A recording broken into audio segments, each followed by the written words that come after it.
My father leaned in, his voice a blade of ice in the warm California air. "Daughter, serving your country is noble, but it doesn't pay the bills. Best get used to living off your sister's charity." He patted my shoulder and walked away to accept an award on her behalf.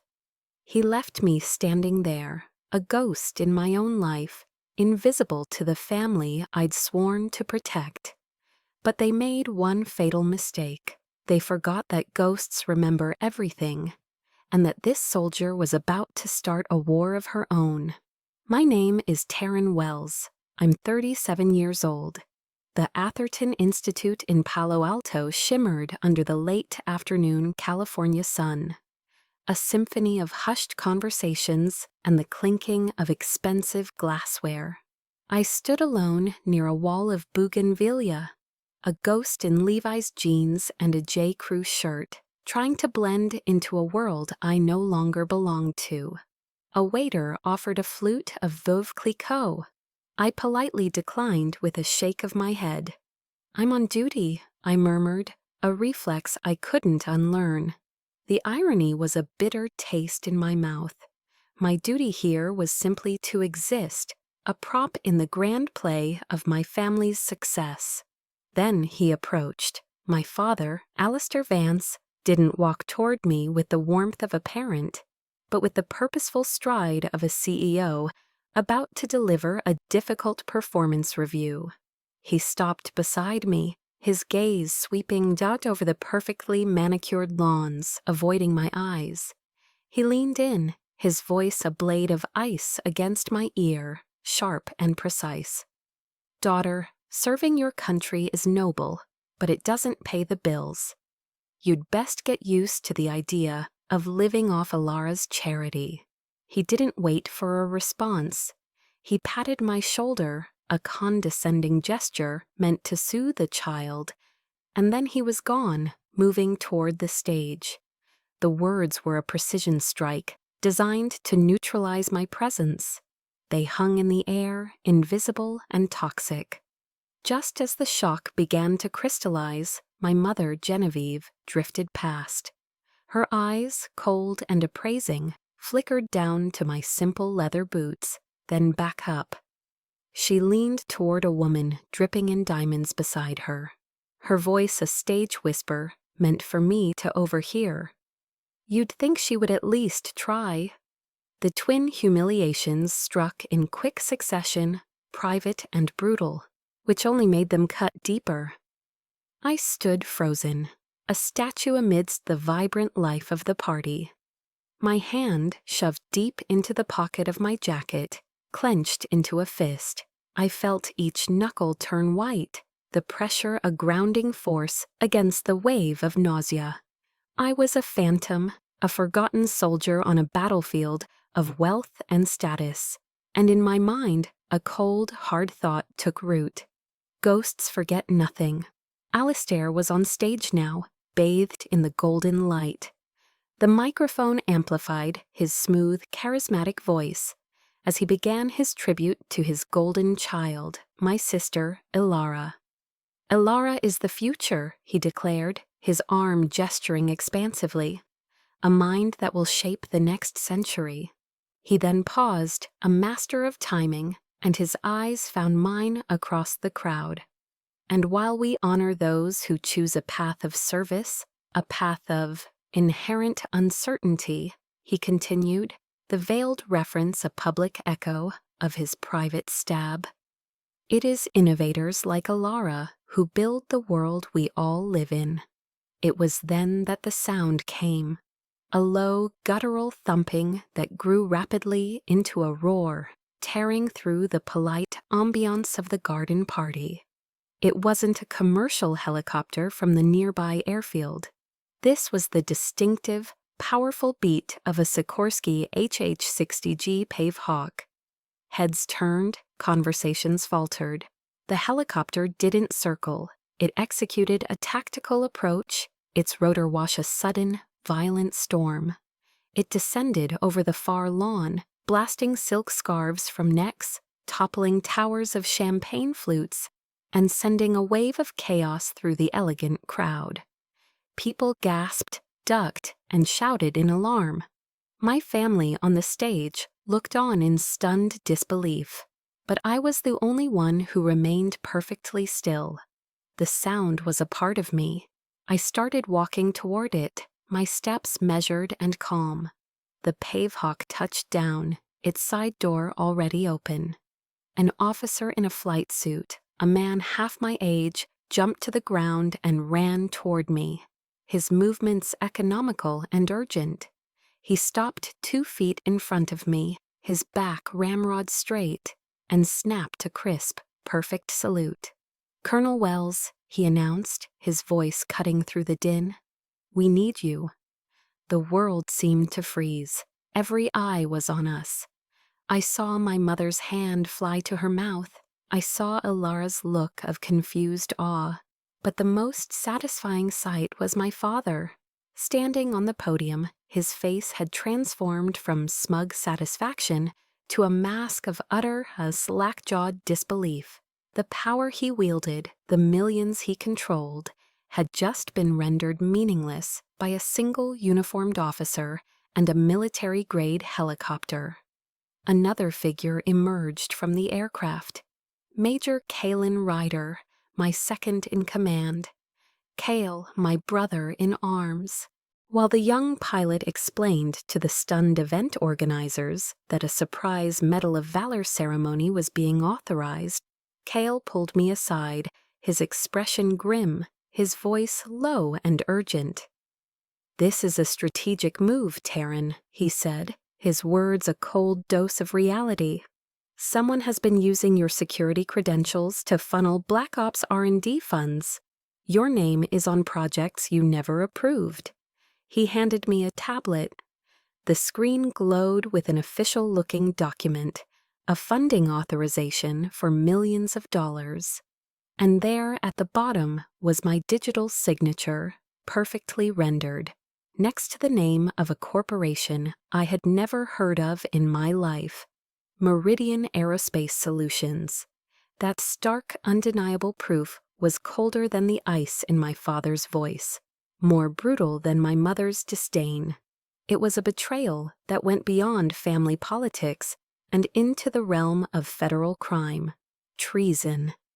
I looked from the tablet back to my family, now a frozen tableau of shock and confusion on the stage. Then I looked at Kyle, my real family, and nodded once. I turned and walked toward the waiting helicopter, leaving behind a shattered party, a silenced crowd, and a family that was only just beginning to understand how badly they had underestimated me. The mystery of who had stolen my legacy was a lethal one, and I was on my way to solve it. The flight from California to D.C. was a blur of altitude and adrenaline. The moment we landed, Kale rushed me to a windowless room deep within a secure government building near the Capitol. A SCIF, sensitive compartmented information facility. The air inside was recycled and stale, thick with the smell of burnt coffee and low-grade panic. There was no day or night in here, only the relentless hum of servers and the harsh glare of fluorescent lights on stacks of documents. This was where truths came to be unearthed or buried forever. Kyle and I worked in silence, our movements synchronized by years of shared pressure.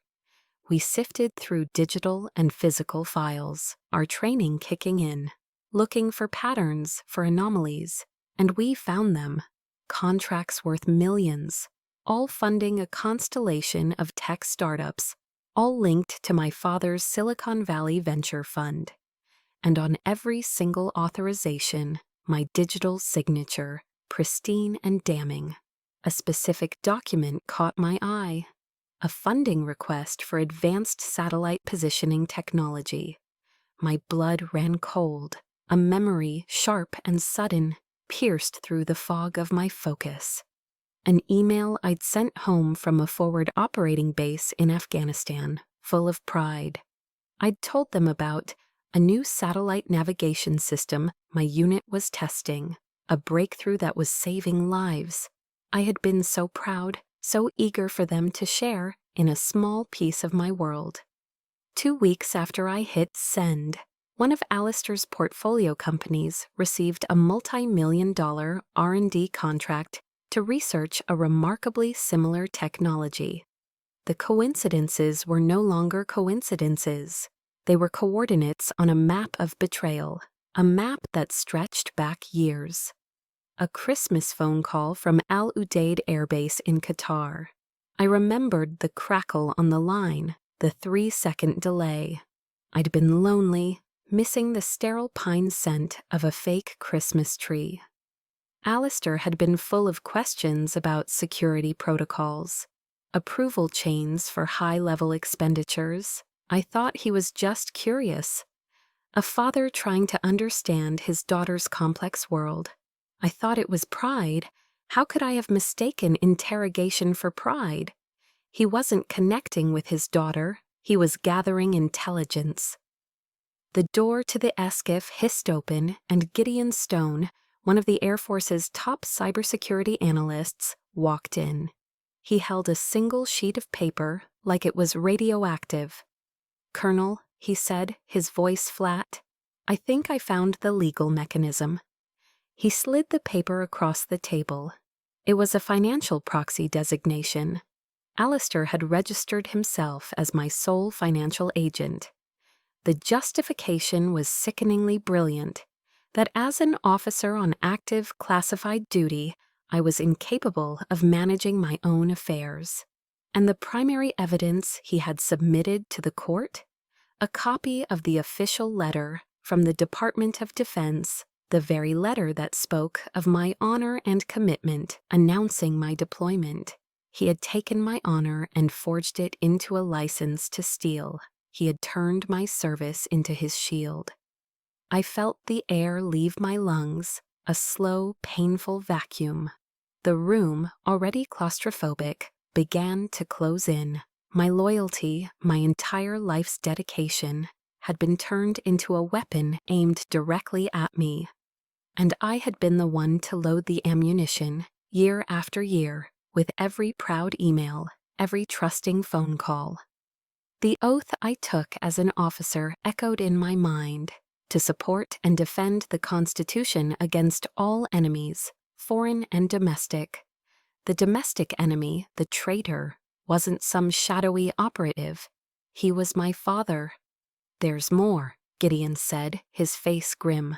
He pointed to the first company on the list, the one from the tablet. Meridian Aerospace Solutions. Kyle quickly pulled up the files on his laptop. Meridian was a shell corporation existing only on paper, but it had produced reports, dense, technical-sounding documents that were complete fiction. One of those fabricated reports, we discovered, had been used as justification to defund a legitimate, life-saving R&D project. It was a project to develop enhanced cockpit armor for fighter pilots. My breath caught in my throat. I knew that project. I knew the officer leading it, Major John Riley. A good man, a friend. Kyle's fingers flew across the keyboard. He pulled up a casualty report from 8 months ago. My eyes scanned the text, but my brain refused to process it. Major John Ripper Riley, mission over Syria. His aircraft took ground fire. The report was clinical. Penetrating shrapnel, severe trauma to the lower extremities. He survived, but he would never fly again. He was injured because the advanced armor that could have protected him was never built. The funding had been redirected, laundered through Meridian Aerospace, and funneled into my father's portfolio. The betrayal was no longer just about money. It wasn't about my stolen signature or my wounded pride. It had a cost paid in blood and bone. My father's greed hadn't just targeted me. It had reached across the globe and crippled one of my own. The quiet, personal anger inside me fractured, then reformed into something harder, colder. This was no longer a family drama. This was an assault on the uniform, an attack on the sacred trust between soldiers. This was a debt of blood, and I knew with a certainty that chilled me to my core that it would have to be repaid. The revelation that my father's greed had crippled a fellow soldier left Cale and me in a state of cold fury. In the sterile confines of the Sekok, we reached a grim conclusion. We were soldiers, trained for physical and ideological battlefields. This was a different kind of war, one fought with motions, subpoenas, and legal precedent. We were out of our depth. "We need a weapon," I said to Kyle, my voice low. "Not a missile, a lawyer." Kyle knew exactly who to call. The next day, I found myself in a minimalist office in the heart of Washington, D.C. The space was all steel glass and stark white walls, but every object projected power. This was the domain of Seraphina Croft, known in the circles that mattered as the corporate destroyer. She was a sharp, striking woman with a mane of fiery red hair, and she didn't waste a single second. She didn't offer coffee or condolences. She got straight to business. Kyle laid out the core evidence on her expansive glass desk. Seraphina scanned the documents, her eyes moving with terrifying speed and precision. She picked up a printout of the contract from Meridian Aerospace, the one with my forged signature. She barely glanced at the astronomical sum of money. Instead, she stared intently at the signature itself. "This is too perfect," she said, her voice a low purr that held the promise of violence. She tapped the paper. "A real human signature, even a practiced one, has micro-tremors, imperfections. This signature is flawless. It's algorithmic. A machine forged this, not a person." She then looked up, and for the first time her eyes met mine. They held no pity. There was no trace of the sympathetic sadness I was used to. Instead, I saw a flash of something else, recognition. The look of one warrior acknowledging another across a battlefield. "Colonel," she said, her tone level and direct, "your father is a high-stakes gambler, but he's an amateur in a professional's game. He made mistakes, and for those mistakes," she leaned forward, a predatory gleam in her eyes, "I'm going to skin him alive." For the first time since that helicopter landed, a sliver of hope cut through my rage. I had found my weapon. The meeting was intense, draining. Afterwards, I needed air. I left Cale to coordinate with Seraphina's team and just started walking, letting the DC streets guide me. My feet, acting on some instinct I didn't know I possessed, led me to a small, unassuming coffee shop, tucked away on a quiet side street. The sign above the door was simple, carved into a piece of wood. The LZ, the landing zone. I pushed the door open and was met with the warm, comforting scent of dark roast coffee and old wood. The walls were covered in faded photographs of military units, unit patches, and challenge coins pressed into the bar. It was a sanctuary. The man behind the counter, weathered and sturdy, with a kind face and eyes that had seen too much, looked up as I entered. He was the owner, a man everyone called Pops Henderson. His gaze fell on the small, discreet Air Force insignia on my bag. He didn't say a word. He simply nodded once, a gesture of silent understanding. I ordered a black coffee, and as I waited, he placed a plate on the counter in front of me. On it was a generous slice of homemade apple pie, still warm from the oven, the cinnamon-laced steam rising in the quiet air. I looked at him, confused. "My mother used to make that for me every time I came home from Quezon," he said, his voice a low, gentle rumble. "She said it could fix just about anything." I sat at the counter and took a bite. The crust was flaky, the apples tender, the warmth spreading through me. chasing away a fraction of the bone-deep chill that had taken root days ago. It wasn't a cure, but it was a comfort, a moment of peace offered without questions, without judgment. It was an unspoken kindness from an old Marine who knew the look of someone who had just walked through hell and back. Because, as he'd said, everyone in this place had.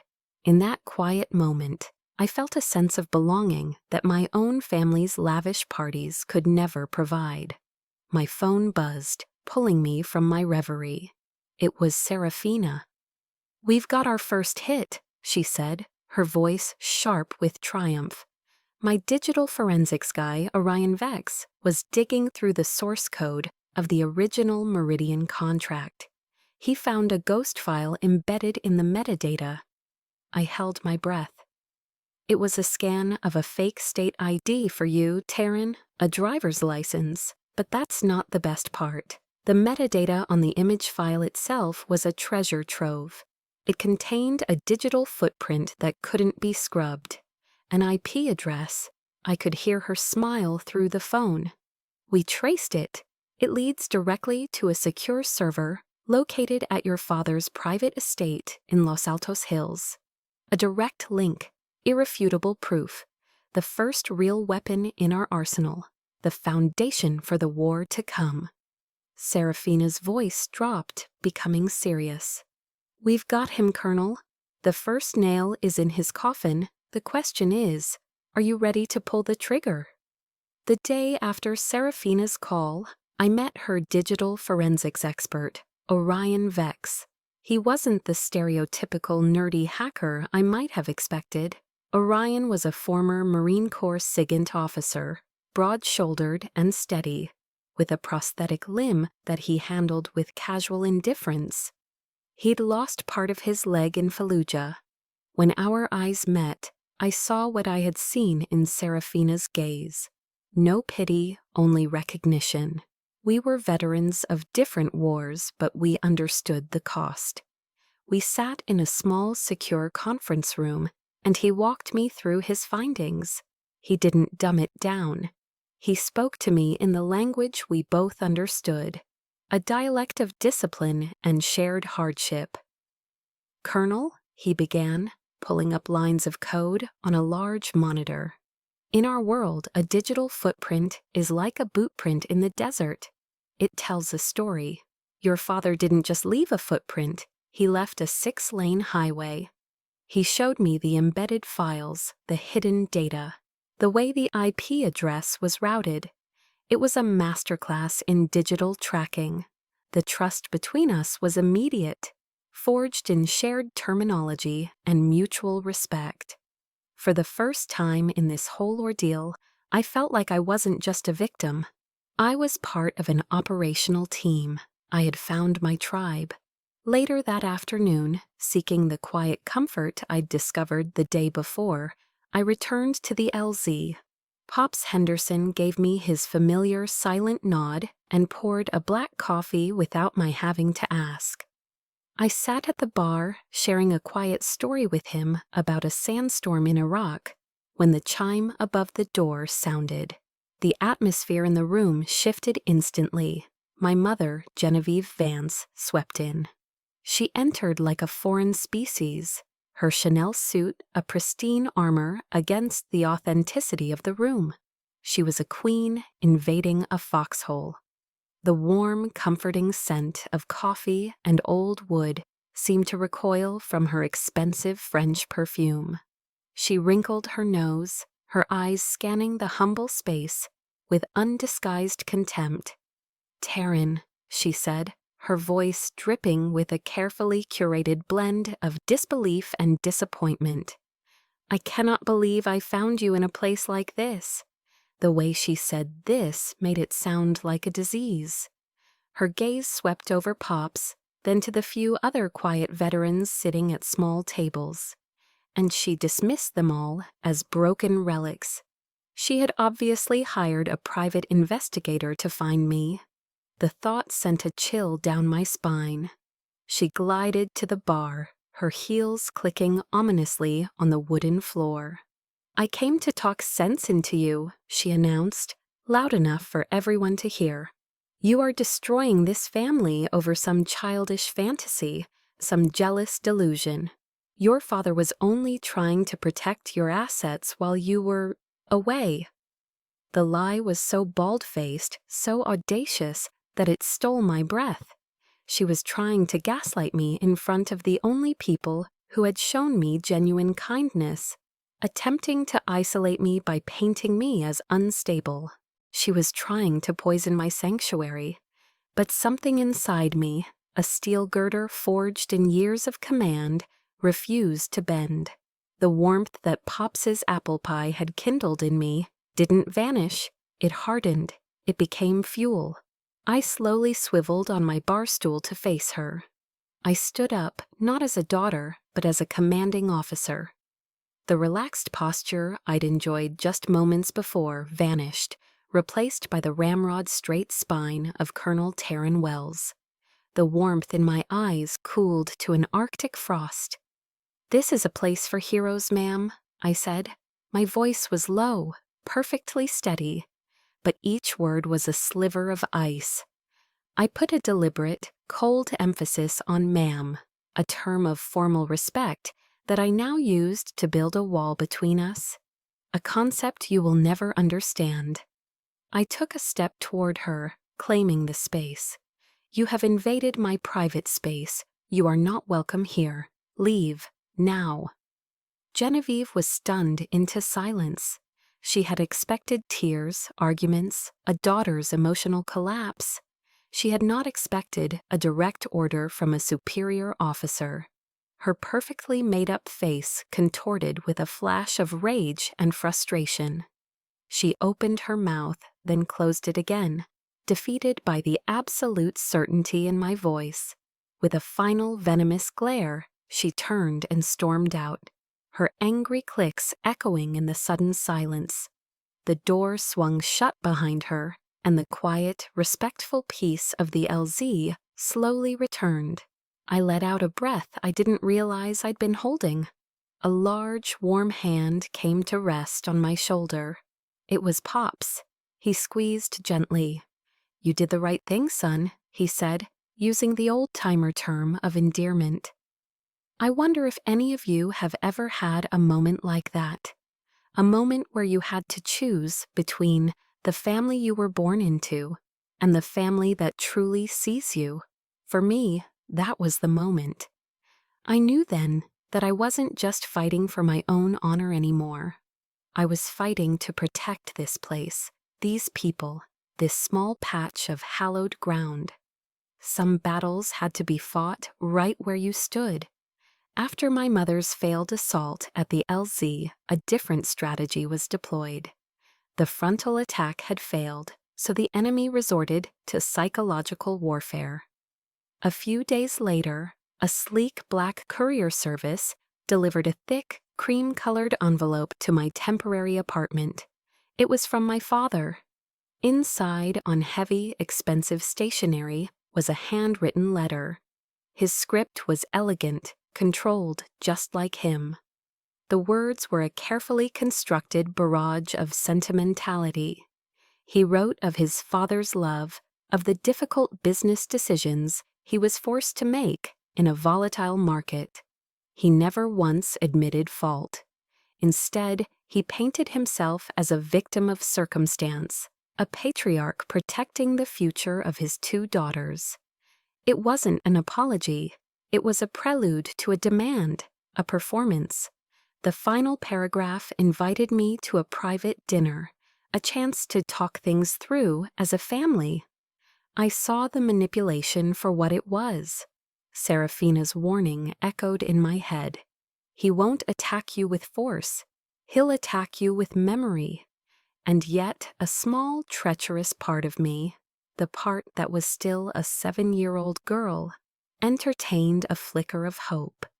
A stupid, stubborn hope that this time it might be different. I agreed to meet him. He chose the French Laundry in Yountville, an icon of Californian opulence. The restaurant was quiet, reverent, a temple of haute cuisine. It was a power play, a reminder of the world he inhabited. We were seated at a secluded table. Alistair began the evening playing the part of the remorseful father. He ordered an expensive bottle of wine and spoke softly, his voice full of a practiced, theatrical sorrow. He leaned forward, a wistful smile on his face. "Do you remember," he began, "when you were about 7, you fell off your bicycle? Scraped your knee up pretty bad? You were trying so hard not to cry." He paused, letting the memory hang in the air between us. "I carried you all the way home. You were so small then." He was weaponizing my childhood, using a genuine moment of tenderness as a tool to disarm me. The colonel in me recognized the tactic, but the daughter in me felt a pang of loss for the man I once thought he was. He let the silence linger, then his tone shifted, becoming more businesslike. The performance was over. "Taryn," he said, his voice now crisp and direct, "I just need you to sign a document." He slid a leather-bound folder across the pristine white tablecloth. It stopped just short of my wineglass. "It's a simple affidavit," he explained, his eyes boring into mine. "It just confirms that I was acting with your verbal consent as your proxy. It will make all of this misunderstanding, go away. We can go back to how things were." I stared at the folder. He wasn't asking for forgiveness. He was asking for my complicity. He was asking me to take my own honor, the very core of my identity, and publicly burn it on the altar of his reputation. He wanted me to validate his crimes, to become a co-conspirator in my own violation. All so things could go back to how they were. The last foolish flicker of hope inside me died, turning to ash. I looked up from the folder and met his gaze. My own eyes felt like chips of ice. "Back to how things were?" I asked. My voice was quiet, but it cut through the restaurant's hushed atmosphere like a razor. "You mean back to when you made me your unwitting accomplice? Back to when my name was used to cripple a fellow officer?" I didn't raise my voice. I didn't need to. The cold, hard truth was louder than any shout. I placed my hand on the leather folder and slowly, deliberately, pushed it back across the table toward him. "I won't sign it." Alistair's face, which had been a mask of paternal concern, began to crumble. "Taryn, don't be foolish." "And do you know why I won't sign it?" I continued, my voice unwavering. I leaned forward slightly. "Because a soldier never, ever leaves the truth behind on the battlefield." I stood up, my chair making no sound on the plush carpet. I placed my napkin neatly on the table, a final formal gesture of dismissal. I left him there, a king sitting alone amidst the ruins of his feast, surrounded by expensive food he would now eat in a dead, suffocating silence. The last drop had fallen, the dam had broken. As I walked out of that temple of lies and into the cool Napa Valley night, I knew with absolute certainty that every bridge back to my old life had just been burned to the ground, and I was the one holding the match. I drove away from the French Laundry with no destination in mind, my hands gripping the steering wheel in a white-knuckled clamp. The polished conversation, the clinking of silverware, the absolute soul-crushing audacity of my father's request, it all swirled into a toxic storm inside me. The sky over the San Francisco Bay Area seemed to agree. A ferocious winter storm had rolled in off the Pacific, and the rain began to fall in blinding, angry sheets. I found myself at a scenic overlook on the Marin Headlands, the one that gives you a postcard view of the Golden Gate Bridge. Tonight, there was no postcard. The iconic red-orange structure was a ghostly silhouette against a black, churning sky, battling the wind and the waves crashing violently against the rocks below. The storm outside was a perfect roaring mirror for the one raging within my soul. And finally, after a lifetime of disciplined suppression, it broke. The anger, the grief, the profound frustration of nearly 20 years of being diminished, of being treated as an inconvenient afterthought, of my sacrifices being weighed on a financial scale and found wanting, it all came roaring to the surface. I slammed my fist against the unyielding plastic of the steering wheel again and again. The dull thud a desperate counterpoint to the drumming rain. A raw, ragged scream tore from my throat, a sound I didn't recognize as my own. It was the sound of a dam breaking, of a soldier finally reaching her absolute breaking point, under a weight no training could prepare you for. But I didn't cry. Tears were a luxury, a form of surrender I couldn't afford. Rage, however, was fuel, and my tank was finally full. In the echoing silence after my scream, something shifted. The chaotic storm of emotion began to coalesce. The rage didn't disappear, it crystallized, it focused, becoming a single, hard, brilliant point of light, as clear and sharp as a targeting laser in the dead of night. My mission was no longer about defense or survival. It was about righteous retribution. A quote my first training instructor at the Air Force Academy, a grizzled old master sergeant, used to drill into us. A quote from Theodore Roosevelt echoed in my mind. It is not the critic who counts. The credit belongs to the man who is actually in the arena, whose face is marred by dust and sweat and blood, who at the best knows in the end the triumph of high achievement, and who at the worst, if he fails, at least fails while daring greatly. My father, my mother, they were the critics.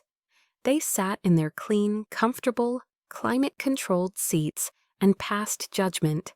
But I was the one in the arena.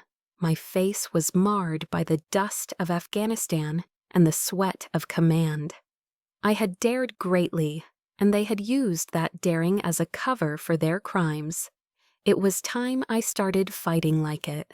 I put the car in drive, the tires squealing on the wet pavement as I turned around with a ferocity that surprised me. I drove with a new, chilling purpose, straight back to my small temporary apartment. I didn't hesitate. I walked to my laptop, flipped it open, and began to type.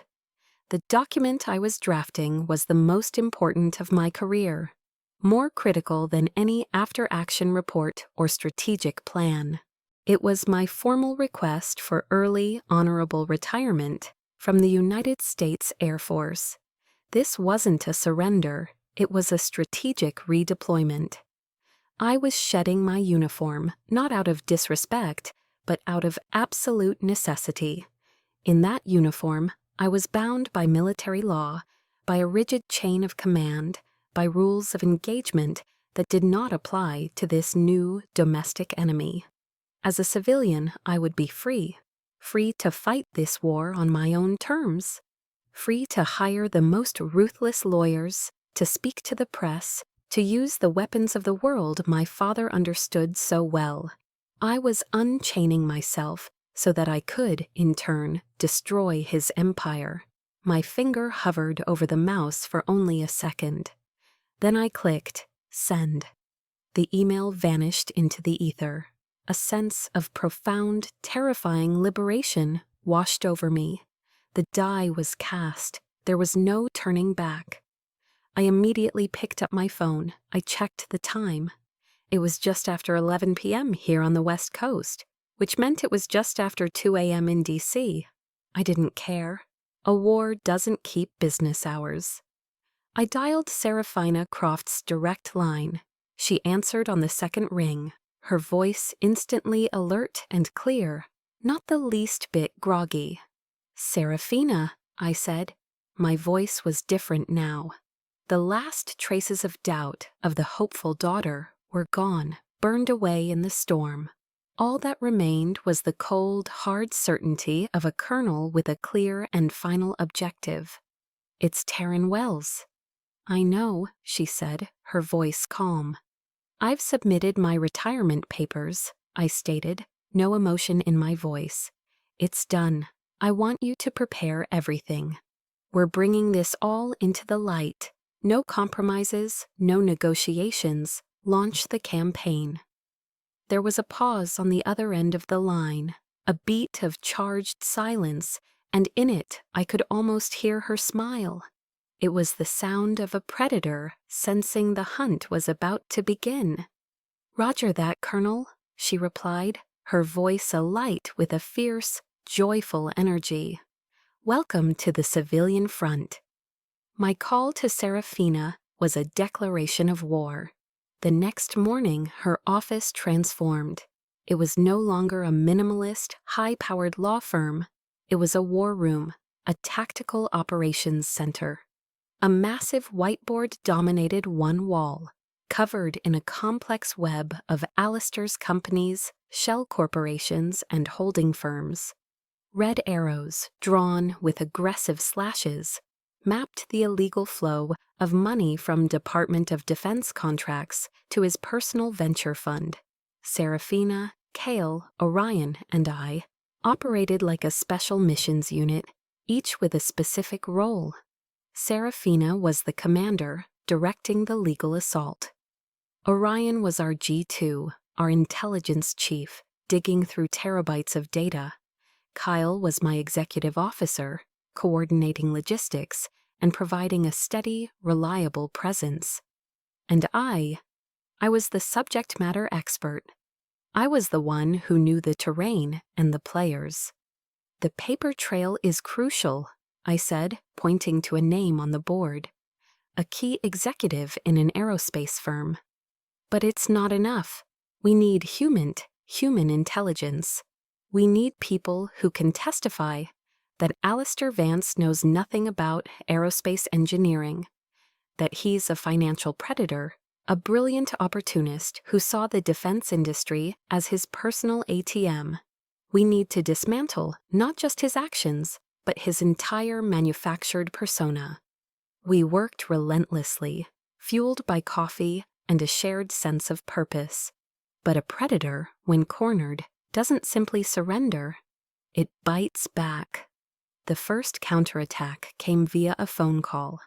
The caller ID showed a retired 4-star general, a man I deeply respected, a legend in the Air Force. He was friendly, avuncular. He talked about the good old days before getting to the point. "Taryn," he said, his voice laced with false concern. "I've known Alistair for years. He's a patriot. I think you should reconsider this path for the good of everyone involved." He was calling in a favor for my father. Alistair was using his powerful network to isolate me, to turn my own world against me. I politely but firmly ended the call, the betrayal leaving a bitter taste in my mouth. The second counterattack was more direct. Kale, with his trained eye for surveillance, spotted them first. A man in a nondescript sedan parked across the street from my apartment. Another one reading a newspaper at a coffee shop Kyle and I frequented. We were being followed. Kyle was tense. "I can lose them," he said, his protective instincts on high alert. "No," I replied, a cold, strategic thought forming in my mind. "Don't lose them. We're going to use them." My father was playing chess, moving his powerful pieces across the board. It was time I showed him I could play too. That evening, I had Kale drive me to a popular diner in downtown San Jose. It was loud, crowded, and most importantly, located 2 blocks from the West Coast headquarters of Wired, one of the most influential tech publications in the world. We took a booth by the window in plain sight. We didn't discuss the case. We talked about old missions, laughed, and I made sure to occasionally gesture with a file folder I was carrying. I knew our tale would report every detail. Target met with associate. Location is near major media outlet. She appears confident, unconcerned. It was a simple psychological operation, a psyop, designed to inject a single, powerful thought into my father's mind. She's going to the press. Let him sweat. Let him wonder what I knew and when I would leak it. For days, the war was a stalemate of legal maneuvers and shadowy threats. Serafina's team filed subpoenas, and Alistair's lawyers filed motions to quash them. But Orion Vex, our silent warrior, was digging. He was sifting through mountains of data they had legally acquired from a server dump mandated by one of Serafina's early court orders. The breakthrough came late one night. I was in the war room with Serafina, both of us exhausted, when Orion walked in. He looked different. The usual stoic calm on his face was replaced by something else, a look of profound, shocked discovery. "I found it," he said quietly. "The motive, the smoking gun." It wasn't a hidden contract or a secret bank account. It was something far more personal, far more damning. He projected a string of emails onto the whiteboard. They were between Alistair and his personal estate lawyer, dated from the very beginning of the fraud. In the emails, Alistair was discussing the creation of a massive, irrevocable trust fund. He outlined the funding source with chilling clarity. The initial profit skimmed from the very first set of fraudulent defense contracts, the contracts signed with my stolen name. Serafina read the document aloud, her voice filled with disbelief. "This trust, named the Alara Vance Future Fund, is to be the sole beneficiary of these initial investment returns." She stopped, looking at me with wide, astonished eyes. The money he had stolen in my name, the money meant to secure my uncertain future, was never intended for me. It was all for Alara. "He used the money he stole in your name to build a legacy for your sister," Serafina breathed, the full monstrous weight of it settling in the room. "Alara was the reason for it all. She's the entire motive." We all stared at the screen, at the undeniable proof. My sister, the golden child, was the sun around which this entire criminal enterprise orbited. And the most sickening part? She probably had no idea. She was just another tool in his grand design, the beloved justification for his ugliest sins. This changed everything. We didn't just have a legal case anymore. We had the heart of the story. We had his weakness. The hearing room of the Federal Civilian Review Board was designed to intimidate. It was a grand wood-paneled space, dominated by a massive horseshoe-shaped table, where the board members sat like robed judges. It wasn't a courtroom, it was an arena. And I was ready for battle. I sat beside Serafina, my back straight, my hands resting calmly in my lap. Across the room, my father, Alistair Vance, was flanked by a team of expensive, confident lawyers. I focused on my breathing, a steady rhythm I'd perfected under fire. In, out. I didn't see a father. I saw a high-value target whose defenses were about to be systematically dismantled. Alistair's lead counsel began, and as expected, they painted a masterpiece of deception. They portrayed Alistair as a wounded, loving father, forced to step in to manage the finances of his emotionally volatile and distracted daughter. They produced my own emails from the field, cherry-picked and edited to make my exhaustion sound like instability, my dedication sound like obsession. Then Alistair himself took the stand.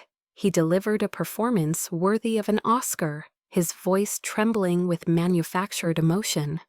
"I only did what any father would do," he said, his eyes pleading with the board. "I was trying to protect her legacy." It was a brilliant performance. I could see a few of the board members shifting in their seats, their expressions softening with sympathy. Through it all, I remained perfectly still, my face a mask of neutrality. I was a calm lake before a hurricane. Then it was our turn. Serafina Croft rose, her red hair a slash of color in the somber room. She moved with the fluid grace of a predator. She didn't attack Alistair directly. She started with the foundation. "Let's talk about signatures," she said brightly. Orion's forensic analysis flashed onto the large screen behind the board.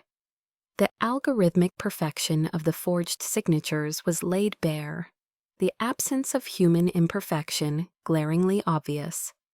One by one, Serafina dismantled the paper trail of lies. Then came the audio file. "This is a recorded call between Mr. Vance and a business associate," Serafina announced. Alistair's confident, booming laugh filled the chamber. "Taryn?" his recorded voice said, dripping with condescension. "She'll never know. She's too busy playing hero in some godforsaken desert to pay attention to the details. That's what I count on." A collective gasp went through the room. Alistair's face paled slightly, the first crack in his perfect facade. "The defense claims Mr. Vance was a concerned father," Serafina continued, her voice dripping with acid.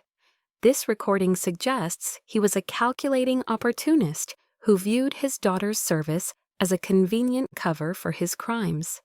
The final blow, however, needed to be delivered by me." "The petitioner calls Colonel Taryn Wells to the stand," Serafina said. I walked to the witness chair, my steps even and measured. I sat, was sworn in, and turned to face the board. I could feel my father's eyes on me, burning with a new, panicked hatred. I refused to look at him. Serafina asked me only one question. "Colonel, please tell the board, in your own words, what has happened." I took a breath. I didn't recount the pain, the lies, the betrayals. That was the story of a victim. I was here as a soldier. I looked directly at the chairman of the board, my voice clear and strong, echoing in the silent room. "You may be my father," I said, finally turning my head to lock eyes with Alistair. "But that does not give you the right to write my life." The statement, simple and absolute, hung in the air. It wasn't an accusation, it was a declaration of independence. Serafina let the words settle, then turned back to the board. "One final piece of evidence," she said, her voice dropping for dramatic effect. "The why, the motive behind it all." She clicked a button. A new document filled the large screen. The title was clear for all to see. The Alara Vance Future Fund, Trust Agreement. "This, members of the board, is a trust fund established by Mr. Vance," Serafina explained. "It was capitalized with the profits from the very first fraudulent contracts, the ones bearing the Colonel's forged signature. The money stolen in Taryn Wells' name was used to build a fortune, not for her, but for her sister." Every eye in the room, including mine, swiveled to the front row where my family sat. My mother looked horrified. And Alara, my golden child sister, stared at the screen, her face ashen. Her eyes darted from her own name in the title of the trust to the funding sources, and then finally to our father. The realization dawned on her face, a slow, agonizing wave of horror. Her entire life, her celebrated genius, her bright future. It was all financed by a crime against her own sister. She turned to Alistair, her voice a choked, broken whisper that was somehow audible in the stunned silence. "You used me too." That was it. That was the moment the world shattered. Not my accusation, not Serafina's evidence, but the heartbroken words of his favored child. The final wall of Alistair's elaborate deception crumbled into dust. He stared at Alara, his mouth opening and closing with no sound coming out. His defense, his justification, his entire moral posture, all of it gone. He visibly deflated, shrinking in his expensive suit. He slumped back into his chair, a puppet with its strings cut. His face, once so smug and powerful, was now a ghastly shade of gray. The game was over. The aftermath of the hearing was swift and brutal. The Department of Justice, armed with the board's findings, announced formal criminal charges against Alistair Vance. His assets were frozen. His tech empire, built on a foundation of lies, began to crumble under the weight of public scandal and federal investigation. The news was everywhere. I should have felt triumphant, vindicated, but I felt none of those things. The silence after the storm was louder than the battle itself. There was no elation, only a vast, hollow exhaustion that settled deep in my bones. My phone rang incessantly. Kyle, Serafina, reporters, but I let it go to voicemail. I sat in the sterile silence of my temporary apartment, staring out the window at a city that didn't care, and felt the immense gravity of what had just happened. The war was won, but the price of victory was a family irrevocably shattered. And I was the one who had dropped the bomb. A few days later, there was a soft knock on my door. It was Alara.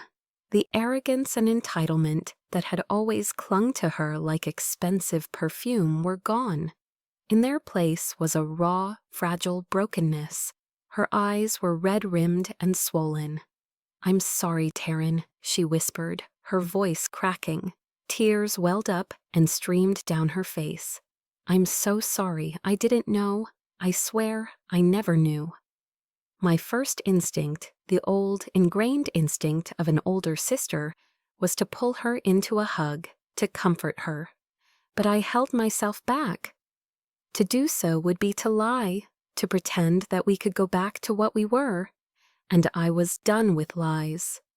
I looked at her, my gaze steady, not unkind, but unflinching. "You know now, Alara," I said, my voice quiet but firm. "So what you do with that knowledge is what matters. Go live a life that makes my sacrifice worthwhile. Build your own legacy, a clean one." It wasn't forgiveness. I didn't have that to give. It was a release. I was releasing her from my story and handing her the responsibility for her own. She looked at me, a flicker of understanding in her tear-filled eyes, then nodded slowly and walked away. I closed the door, feeling the profound, painful finality of that last goodbye. Later that week, a package arrived. It was a large cardboard box with my mother's neat, elegant handwriting on the shipping label. I opened it. Inside, nestled in tissue paper, was my childhood. Old, worn stuffed animals, a box of swimming medals from high school, and on top of it all, a framed photograph. It was me at maybe 6 years old, beaming with a gap-toothed smile, sitting on my father's shoulders. We were both incandescently happy. It was a final desperate attempt at emotional warfare. A package of weaponized nostalgia sent from a mother I no longer knew. And it worked, just not in the way she intended. Looking at that photo, at that little girl's innocent, trusting face, the dam I had so carefully constructed inside me finally broke. For the first time through this entire ordeal, I cried. I wept for that little girl who believed her father was a hero. I wept for the loss of an innocence I never even knew I'd had. I grieved for a family that had never really existed. When the tears finally subsided, a strange calm settled over me.